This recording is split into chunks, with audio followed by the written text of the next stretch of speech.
चुपचाप सुने।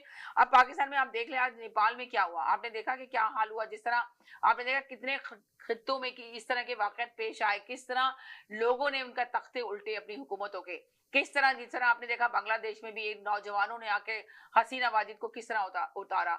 अब नेपाल में भी ये हुआ है। अब अंदाजा लगा लें कि इसी तरह पाकिस्तान के हालात दिन ब दिन बिगड़ते चले जा रहे हैं, अवाम बिल्कुल गुस्से में भरी पड़ी है।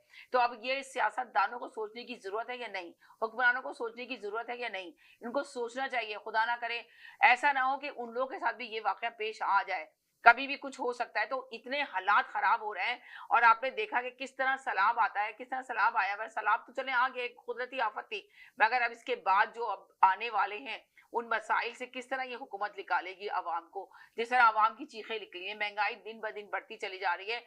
तो आखिर ये जो प्राइम मिनिस्टर है हमारे, ये क्या कर रहे हैं? सिर्फ ये डिले साइन कर रहे हैं और विजिट कर अपने घूमते फिर रहे हैं, अपनी सर्वे आपने जो है ना घूम घमट्टा अपनी तस्वीरें बनाने में लगे पड़े हुए। जो आवाम बेचारी चीखें मार रही है, जो रो रही है, उनका कोई सरोकार नहीं है, कुछ कोई करने वाला देखने वाला नहीं है, उनको कुछ भी ख्याल नहीं है। तो अंदाजा लगाएं कि क्या इस तरह मुल्क चलते हैं? क्या इस तरह की आवाम को इस तरह की तकलीफ देने के बाद क्या खुश रह सकती है? क्या मुल्क में तरक्की आ सकती है? क्या इन्वेस्टर आ सकता है? या पाकिस्तान के बेचारे नौजवान, जिसमें कितने लाख, तकरीबन 1 करोड़ और 80,000 लोगों को नौकरियां नहीं है, बेरोजगारी इतनी बढ़ चुकी है। तो अंदाजा लगाएं कि फिर वो जब रोजगारी क्या कहते हैं, नहीं, रोजगार नहीं मिल रहा उनको, बेरोजगारी बढ़ चुकी है, तो अब फिर आप सोचिए कि फिर क्यों नहीं दहशतगर्दी फैलेगी। दहशतगर्दी तो ज्यादा जन्म लेगी ना, जब लोगों के पास खाने को नहीं होगा तो लोग चोरी करके लेके जाएंगे, लोग चोरियां करेंगे, छोटी मोटी चोरियां करेंगे, फिर बड़ी बड़ी चोरियां करेंगे। तो क्या मतलब है, क्राइम रेशियो दिन पे दिन बढ़ता चला जाएगा, जराइम ज्यादा से ज्यादा बढ़ेंगे। तो फिर बता दें कि मुल्क में किस तरह तरक्की आएगी। मैं आप लोगों से पूछती हूँ, आप लोग जरूर आके बताएं, हो सकता है आप लोगों के पास बहुत अच्छी इंफॉर्मेशन हो और जो आप आके सही बात का मेंशन करें। आप बताएं कि हमारा पाकिस्तान किस तरह तरक्की कर रहा है, हमारा पाकिस्तान एक बहुत बड़ा मकाम पे पहुंचने वाला है और हमारी आवाम बहुत खुशहाल जिंदगी गुजार रही है और बहुत हैप्पी है हमारी आवाम। इन्वेस्टर आ रहे हैं, मुल्क तरक्की कर रहा है, मैशियत बेहतरी की तरफ जा रही है। मैशियत तो सराब तो आ गया, मैशियत तो बिल्कुल समझे डूब के अंदर ही धसती चली जा रही है, और कहीं से कौन निकालेगा इस मैशियत को। तो अभी राना सनाउल्लाह ने, आपने देखा कि बड़े ओहदा क्या कहते हैं, जिमी इलेक्शन में उन्होंने अपना जो हुए इलेक्शन, जो उसके अंदर जो उन्होंने कामयाबी हासिल की, और बड़ा कह रहे हैं कि जी शहबाज शरीफ का शुक्रिया अदा कर रहे हैं और कह रहे हैं कि जो काम मुझे सौंपा जाएगा मैं जरूर करूंगा।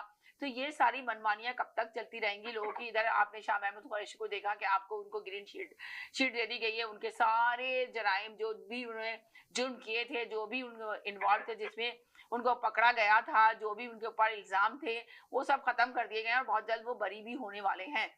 तो आप बताएं कि आखिर इनको बरी कर दिया गया, शाह महमूद कुरैशी साहब को, तो इमरान खान को किस मकसद के लिए अंदर रखा हुआ है? इमरान खान को किस जुर्म के अंदर अंदर बंद किया हुआ है? उनको क्यों नहीं रिहा किया जा रहा? उनको क्यों नहीं बरी किया जा रहा? उनकी पार्टी में तो चले मानते हैं टूट फूट हो रही है, पर इमरान खान को किस मकसद के लिए अंदर रखा हुआ है?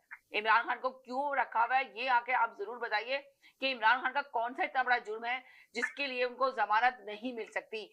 ये आप जरूर आके अपनी बात मेंशन कीजिएगा, ये मैं आपको सिर्फ पूछ रही हूँ, मगर आके इतना जज्बाती नहीं हो जाइएगा, किसी कॉलर पे मत चढ़ जाइएगा, अपनी बात कीजिएगा, जो आपके दिमाग में आ रही है, जो आपका तजिया है उस पर बात कीजिएगा। ये ना हो कि एक कॉलर बोल रहा है तो उस पर चले जाए। अब कल हमारी एमकेएम पे बात हो रही थी, एक सही बात हो रही थी एक तरह से। आपने देखा कि एमकेएम के जमाने में कम से कम दहशतगर्दी तो कम थी, लोग महफूज तो थे, लड़कियां तो महफूज थी, बच्चियां तो महफूज थी, इसलिए कि उनके कारकुन जो थे, उनके चाहने वाले जो लीडर था, उसके जो वर्कर थे, वो अपने पास से अपनी मेहनत से हर गली की रात भर पहरा देते थे और गली के अंदर जो है ना सिक्योरिटी की तरह खड़े होते थे, जिसकी वजह से रात में बच्चियां जाती थी, रात भर बाजार खुले रहते थे, कुछ नहीं होता था। जबकि वो सुनने में ये आया कि वो कोई पैसे भी नहीं लेते थे, उनकी कोई सैलरियां नहीं थी, वो अपनी जॉब करते थे, वो अपने मुल्क की हिफाजत कर रहे थे, वो अपने मुल्क के लिए काम कर रहे थे, अपनी कौम के लिए काम कर रहे थे।